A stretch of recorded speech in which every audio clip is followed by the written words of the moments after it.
ఆమేన్, హల్లెలూయా.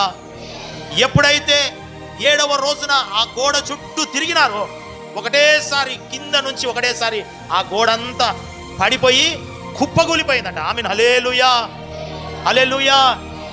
ఈ 6 రోజులు జరిగిన వర్క్ ఏంటంటే అండర్ గ్రౌండ్ వర్క్. ఎండిన కర్ర, ఎండిన నీ జీవితం, ఎండిన నీ పరిస్థితులు దేవుని సన్నిధానంకి రావాలా? ఒక రోజు వస్తే అయిపోతుందా? కాదు. ప్రతి నెల ఉపవాస ప్రార్థనలకు రావాలా, ప్రతి వారం ఉపవాస ప్రార్థనలకు రావాలా, ప్రతి ఆదివారం దేవుని సన్నిధానంకి రావాలా.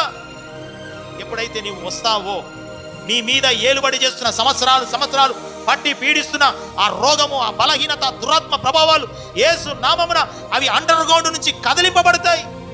ఆమేన్, హల్లెలూయా. ఆ అండర్ గ్రౌండ్ నుంచి కదిలింపబడతాయి. అవి కింద పునాదులు కదిలిపోయి ఒకటేసారి ఆ గోడ అంతా కుప్పగూలిపోయింది. ఆమేన్, హల్లెలూయా.